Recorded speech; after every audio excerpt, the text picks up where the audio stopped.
ನಮಸ್ಕಾರ ಸ್ನೇಹಿತರೆ. ನಾನು ಇವತ್ತಿನ ಏನ್ ವಿಷಯ ಮಾತಾಡ್ತಿದ್ದೆ ಅಂದ್ರೆ ನಿನ್ನೆ ನಡೆದಂತ MLC ಚುನಾವಣೆ ಬಗ್ಗೆ, ಅಂದ್ರೆ ರಾಜ್ಯಸಭೆ ಚುನಾವಣೆ ಬಗ್ಗೆ.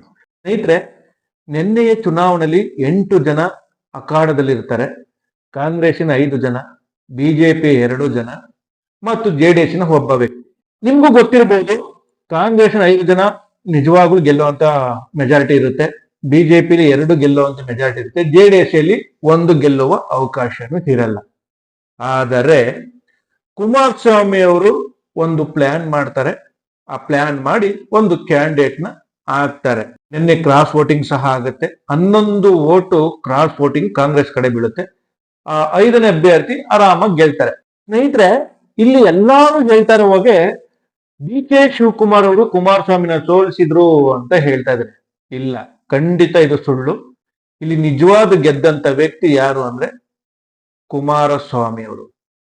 ಹೌದು ಸ್ನೇಹಿತರೆ, ಯಾಕೆ ಅಂದ್ರೆ ಕುಮಾರಸ್ವಾಮಿ ಅವರಿಗೆ ಗೊತ್ತಿತ್ತು ನಮ್ಮ ಹತ್ರ ಆ ಓಟು ಗೆಲ್ಲೋದಕ್ಕೆ ಯಾವುದೇ ತರ ಅವಕಾಶಗಳಿಲ್ಲ ಅಂತ. ಆದರೂ ನೀವೇ ಯೋಚನೆ ಮಾಡಿ, JDS 18 ಜನ ಮಾತ್ರ ಇದ್ರು. ಅಲ್ಲಿ 62 ಜನದಲ್ಲಿ ಅಲ್ಲಿ 60 ಜನ ಅಲ್ಲಿ ಹೋದ್ರೆ ಒಂದ್ 2 ರಿಂದ 3 ಜನ ಇಲ್ಲಿ ಈ ಕಡೆ ಬಂದ್ರು 22 ಓಟ್ ಹತ್ರ ಬರ್ತಾ ಇತ್ತು.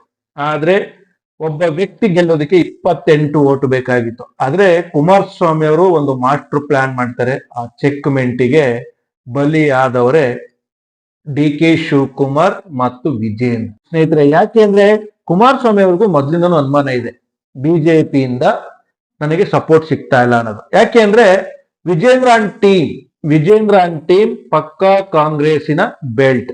ಯಾಕೆ ಅಂತ ಹೇಳಿದ್ರೆ DK ಶಿವಕುಮಾರ್ ಅಂಡ್ ವಿಜೇಂದ್ರ ಇಬ್ಬರುವೆ ಪಾರ್ಟ್ನರ್, ಅಂದ್ರೆ ಒಂದು ವ್ಯವಹಾರದಲ್ಲಿ ಪಾರ್ಟ್ನರ್ ಅಂತ ಈಗಾಗಲೇ ವಿಜೇಂದ್ರನೇ ಒಪ್ಕೊಂಡಿದ್ದಾರೆ. ಆಮೇಲೆ ವಿಜೇಂದ್ರ ಮತ್ತೆ DK ಶಿವಕುಮಾರ್ ತುಂಬಾ ಚೆನ್ನಾಗಿದ್ದಾರೆ. ಯಾವಾಗ ಅವ್ರು ಬಿಟ್ಕೊಡಲ್ಲ, ಇವ್ರು ಅವ್ರನ್ನ ಬಿಟ್ಕೊಡಲ್ಲ, ಆ ತರದಲ್ಲೇ ಅವರು ರಾಜಕಾರಣ ಮಾಡ್ಕೊಂಡು ಬರ್ತಾ ಇದ್ದಾರೆ. ಇಲ್ಲಿ ಕುಮಾರಸ್ವಾಮಿ ಅವರಿಗೆ ಒಂದು ಡೌಟ್ ಇತ್ತು. ಹೌದು, ನಾನು ಸುಮ್ಮನೆ ಇದ್ದರೆ ನನ್ನ ಪಕ್ಷಕ್ಕೆ ಒಂದು ಬೇರೆ ತರ ಆಗುತ್ತೆ, ಏನಾದ್ರೂ ಮಾಡಿ ನಾನು ನನ್ನ ಜೊತೆ ಯಾರಿದ್ದಾರೆ ಯಾರಿಲ್ಲ ಅನ್ನೋದನ್ನ ನಾವು ತಿಳ್ಕೋಬೇಕು ಅಂತ ಒಂದು ಪ್ಲಾನ್ ಮಾಡ್ತಾರೆ. ಕುಮಾರಸ್ವಾಮಿ ಅವರೇ ವಿಜೇಂದ್ರ ಅವ್ರಿಗೆ ಹೇಳ್ತಾರೆ, ನೀವೊಂದು ಅಭ್ಯರ್ಥಿನ ಹಾಕಿ ನಾವು ಸಪೋರ್ಟ್ ಮಾಡ್ತೀವಿ ಅಂತ. ಆದರೆ ವಿಜೇಂದ್ರ ಅವ್ರು ಹೇಳ್ತಾರೆ, ಇಲ್ಲ ನಮ್ಗೆ ಅಭ್ಯರ್ಥಿಗಳು ಬೇಡ, ನಾನು ಬಿಟ್ಟು ಬಿಡ್ತೀನಿ ಅಂತ. ಆಗ ಕುಮಾರಸ್ವಾಮಿ ನಾವು ಹಾಕ್ತೀವಿ ಅಂತ ಹೇಳ್ತಾರೆ. ಕುಮಾರಸ್ವಾಮಿ ಅವರು ನನಗೆ ಗೊತ್ತು ನಾ ಗೆಲ್ಲಲ್ಲ ಅಂತ, ಆದರೂ ಒಂದು ಕ್ಯಾಂಡಿಡೇಟ್ ನ ತಂದಿ ಹಾಕ್ತಾರೆ.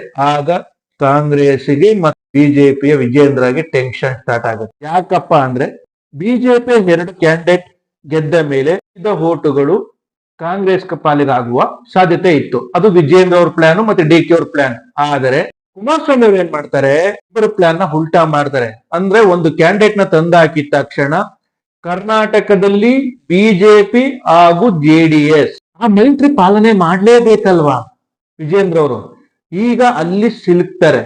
ಏನಪ್ಪಾ ಮಾಡೋದು ಅನ್ನೋದಲ್ಲ ಬೌದ್ಧಾರಣದಲ್ಲಿ ವಿಜೇಂದ್ರ ಅವರು ಇರ್ತಾರೆ. ಕಾಂಗ್ರೆಸ್ನಲ್ಲಿ ಆತರಿಕ ಭಯ ಸ್ಟಾರ್ಟ್ ಆಗುತ್ತೆ. ನಮ್ಮ ಅಭ್ಯರ್ಥಿ ಪರ ಓಟ್ ಹಾಕುವ MLAಗಳು ಯಾರಾದ್ರೂ ಸೇಲ್ ಆಗಿದ್ದಾರಾ ಅಂತ ಹೇಳಿ ಅವರು ಸಹ ರೆಸಾರ್ಟ್ ರಾಜಕೀಯ ಸ್ಟಾರ್ಟ್ ಮಾಡ್ತಾರೆ. ಕುಮಾರಸ್ವಾಮಿ ಅವರು ರೆಸಾರ್ಟ್ ರಾಜಕೀಯ ಮಾಡ್ತಾರೆ.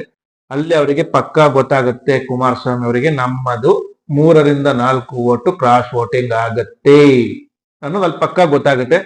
ಕುಮಾರಸ್ವಾಮಿ ಅವರು ತುಂಬಾ ಪ್ಲಾನ್ ಮಾಡಿ ಎಸ್ ಓಕೆ ಅಂತ ಬಂದು ಎಲೆಕ್ಷನ್ ನಡೆಸ್ತಾರೆ. ಕುಮಾರಸ್ವಾಮಿ ಅಂದುಕೊಂಡ ಹಾಗೆ 3 ರಿಂದ 4 ಜನ ಕ್ರಾಸ್ ವೋಟಿಂಗ್ ಮಾಡ್ತಾರೆ. ಇದು ಕುಮಾರಸ್ವಾಮಿ ಅವ್ರಿಗೆ ಬೇಕಿತ್ತು. ಯಾಕೆ ಅಂದ್ರೆ ಕುಮಾರಸ್ವಾಮಿ ಅವರು ನನ್ನವ್ರು ಯಾರು ಅಂತ ತಿಳ್ಕೊಬೇಕಾಗಿತ್ತು. ಇಲ್ಲಿ ವಿಜೇಂದ್ರ ಏನ್ ಮಾಡ್ತಾರೆ, ನಮ್ ಕಡೆ ಮಿಕ್ಕಿದ ಓಟ್ JDS ಹಾಕ್ತೀನಿ ಅಂತಂದ್ರೆ ಅಲ್ಲೂ ಕ್ರಾಸ್ ವೋಟಿಂಗ್ ಆಗುತ್ತೆ. ಇದೇ ಕುಮಾರಸ್ವಾಮಿ ಅವರಿಗೆ ಪ್ಲಸ್ ಆಯ್ತು. ಎಸ್ ಸ್ನೇಹಿತರೆ, ಇದು ಕುಮಾರಸ್ವಾಮಿ ಅವರಿಗೆ ನಿಜವಾದ ಪ್ಲಸ್ ಆಯ್ತು. ಯಾಕೆ ಅಂದ್ರೆ ಇದೇ ರಿಪೋರ್ಟ್ ಇಟ್ಕೊಂಡು ಕುಮಾರಸ್ವಾಮಿ ಅವರು ಅಮಿತ್ ಶಾ ಅವ್ರನ್ನ ಮೀಟ್ ಮಾಡ್ತಾ ಇದ್ದಾರೆ.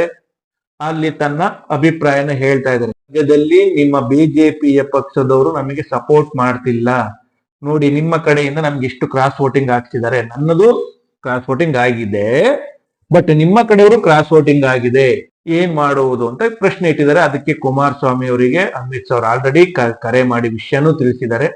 ಏನಪ್ಪಾ ಅಂದ್ರೆ ನೀವು ಯಾವುದಕ್ಕೂ ತಲೆ ಕೆಡಿಸ್ಕೋಬೇಡಿ, ಈ MLC ಚುನಾವಣೆಯಿಂದ ನಮ್ಮ ಮೈತ್ರಿಗೆ ಯಾವುದೂ ಧಕ್ಕೆ ಇಲ್ಲ. ಕುಮಾರಸ್ವಾಮಿ ಅವರು ಅದಕ್ಕೂ ಸಮ್ಮತಿ ಕೊಟ್ಟಿದ್ದಾರೆ. ಈಗ ಇನ್ನಪ್ಪ ಏನಪ್ಪಾ ಒಂದು ಪ್ರಶ್ನೆ ಅಂದ್ರೆ, ಈಗ ಕೇಂದ್ರದ ನಾಯಕರು ವಿಜೇಂದ್ರ ಹಾಗೂ ಆ ಅಶೋಕಿಗೆ ಬುಲಾವ್ ಕೊಟ್ಟಿದ್ದಾರೆ, ನೀವೇನು ಮಾಡ್ತಾ ಇದ್ದೀರಾ ಬನ್ನಿ ನಮ್ಗೆ ರಿಪೋರ್ಟ್ ಕೊಡಿ ಅಂತ. ಈಗ ಅಲ್ಲಿವರೆಗೆ ಅವ್ರು ಏನ್ ಹೇಳ್ತಾರೆ ಅನ್ನೋದು ತುಂಬಾ ಇಂಪಾರ್ಟೆಂಟ್. ಈಗಾಗಲೇ ಕೇಂದ್ರದ ನಾಯಕರಿಗೆ ಗೊತ್ತಾಗಿದೆ, ವಿಜೇಂದ್ರ ಹಾಗೂ ಅಶೋಕ್ನ ಜೊತೆಲಿ ಇಟ್ಕೊಂಡು ಹೋದ್ರೆ ಬಿಜೆಪಿ ಕರ್ನಾಟಕದಲ್ಲಿ ಗೆಲ್ಲುವುದು 100% ಸುಳ್ಳು. ನಾವು ಪರ್ಯಾಯವಾಗಿ ರಾಜ್ಯಾಧ್ಯಕ್ಷರನ್ನು ಹುಡುಕಬೇಕು ಹಾಗೂ ವಿರೋಧ ಪಕ್ಷದ ನಾಯಕನ ಹುಡುಕಬೇಕು ಅಂತ ಅಲ್ಲಿ ಗೊತ್ತಾಗಿದೆ. ಅದ್ರ ಜೊತೆಗೆ ಕುಮಾರಸ್ವಾಮಿ ಅವರು ಕೊಡುವಂತ ರಿಪೋರ್ಟ್, ಯಾಕೆಂದ್ರೆ ಕುಮಾರಸ್ವಾಮಿ ಅವರಿಗೆ ಗೊತ್ತು ವಿಜೇಂದ್ರ ಅವರು ನಮ್ಮ ಪಕ್ಷದ ಜೊತೆ ಯಾವುದೇ ಸಹ ಸಂಬಂಧವನ್ನು ಇಟ್ಕೊಳ್ಳಿಕ್ ಇಷ್ಟಪಡ್ತಿಲ್ಲ ಅನ್ನೋದು. ಈಗ ಕುಮಾರಸ್ವಾಮಿ ಅವರು ಕೊಟ್ಟ ಚೆಕ್ಮೆಂಟ್ ಏನಪ್ಪಾ ಅಂದ್ರೆ DK ಶಿವಕುಮಾರ್ ನಾವು ಗೆದ್ದು ಅಂತ ಭಾವನೆಯಲ್ಲಿದ್ದು, ಆದರೆ ಮುಂದಿನ ಬರುವ ಎಲೆಕ್ಷನ್ 28ರ ಎಲೆಕ್ಷನ್ಗೆ DK ಶಿವಕುಮಾರ್ಗೆ ಆಲ್ರೆಡಿ ಚೆಕ್ಮೆಂಟ್ ಕೊಟ್ಟಾಗಿದೆ. ಯಾಕಂದರೆ ಬಿಜೆಪಿಯ ಪರ್ಯಾಯ ನಾಯಕರು ಉಟ್ಕೋತಾರೆ ಅಂದ್ರೆ ರಾಜ್ಯಾಧ್ಯಕ್ಷರು ಮತ್ತೆ ಅವರು ವಿರೋಧ ಪಕ್ಷದವರು ಬೇರೆಯವ್ರು ಆದ ತಕ್ಷಣ DK ಶಿವಕುಮಾರ್ ಸರ್ಕಾರಕ್ಕೆ ತುಂಬಾ ಕಂಟಕ ಸ್ಟಾರ್ಟ್ ಆಗುತ್ತೆ. ಯಾಕೆಂದ್ರೆ ಪ್ರತಿಯೊಂದು ಗಂಟಾಕೋದಕ್ಕೆ ಅಂತಾನೆ ಬರ್ತಾರೆ. ವಿರೋಧ ಪಕ್ಷ ನಾಯಕರು ಯತ್ನಾಳ್ ಆಗುವ ಸಾಧ್ಯತೆಗಳು ತುಂಬಾ ಜಾಸ್ತಿ ಇದೆ. ಯಾಕೆಂದ್ರೆ ನಿನ್ನೆಯ ರಾಜಕೀಯ ದೊಂಬರಾಟದಲ್ಲಿ ಯತ್ನಾಳ್ ಅವರು ಪಕ್ಷ ನಿಷ್ಠೆಯನ್ನ ತೋರಿದ್ದಾರೆ. ಈಗಾಗಲೇ ಕೇಂದ್ರದ ನಾಯಕರು ಅವ್ರ ಜೊತೆ ಮಾತಾಡಿದ್ದಾರೆ. ಈಗಾಗಲೇ ಅವರು ಬಿಜೆಪಿಗೆ ಬರುವ ಸಾಧ್ಯತೆಗಳು 100% ದಟ್ಟವಾಗಿ ನಿಂತಿದೆ. ಅಪ್ಪಿ ತಪ್ಪಿ ಕೇಂದ್ರದ ನಾಯಕರು ವಿರೋಧ ಪಕ್ಷದ ನಾಯಕರಾಗಿ ಯತ್ನಾಳ್ನವ್ರನ್ನ ತಂದು ನಿಲ್ಲಿಸಿದ್ರೆ DK ಶಿವಕುಮಾರ್ ಸರ್ಕಾರದ ಹಣೆ ಬರ ಏನು ಅನ್ನೋದು ಗೊತ್ತಲ್ಲ. ಯಾಕೆಂದ್ರೆ ನೇರ ನುಡಿ ನೇರ ಮಾತು ಯಾರಿಗೂ ಕೇರ್ ಮಾಡದ ಯತ್ನಾಳ್ ಪಕ್ಷನ ಕಟ್ಟಾಕೋದಲ್ಲಿ ಗೆಲ್ತಾರೆ. ಇನ್ನು ರಾಜ್ಯಾಧ್ಯಕ್ಷರು ಬಂದ್ರೆ ಈಗಾಗಲೇ ಸೋಮಣ್ಣ ಅವ್ರ ಹೆಸರು ಓಡಾಡ್ತಾ ಇದೆ, ಸುನಿಲ್ ಕುಮಾರ್ ಅವ್ರ ಹೆಸರು ಓಡಾಡ್ತಾ ಇದೆ. ತುಂಬಾ ಹಿಂದುತ್ವವಾದಿನ ತಂದು ನಿಲ್ಲಿಸುವ ಸಾಧ್ಯತೆಗಳು ಜಾಸ್ತಿ ಇದೆ. ವೀಕ್ಷಕರೇ, ಈಗ ನೀವೇ ಹೇಳಿ, ಇಲ್ಲಿ ಕುಮಾರಸ್ವಾಮಿ ಸೋತ್ರ, DK ಶಿವಕುಮಾರ್ ಗೆದ್ರ, ಇಲ್ಲ ನಮ್ಮಿಬ್ಬರ ಮಧ್ಯದಲ್ಲಿ ನಂದೊಂದು ಆಟ ಆಡೋಣ ಅಂತೇಳಿ ವಿಜೇಂದ್ರ ಆಡಿದ ಆಟನ ಗೆಲ್ತ. ಪ್ರಿಯ ವೀಕ್ಷಕರೇ, ಸಿನಿಮಾ, ರಾಜಕೀಯ, ವಿಚಾರ, ವಿಮರ್ಶೆ, ಸಂದರ್ಶನ ಹಲವಾರು ವಿಷಯಗಳಿಗಾಗಿ ನಮ್ಮ ಆದಿಪುರುಷ ಸ್ಟುಡಿಯೋಸ್ ಚಾನೆಲ್ಗೆ ಸಬ್ಸ್ಕ್ರೈಬ್ ಮಾಡಿ. ಲೈಕ್, ಶೇರ್, ಕಮೆಂಟ್ ಮಾಡುವುದರ ಮೂಲಕ ನಿಮ್ಮ ಬೆಂಬಲ ವ್ಯಕ್ತಪಡಿಸಿ. ಮತ್ತೆ ಸಿಗೋಣ.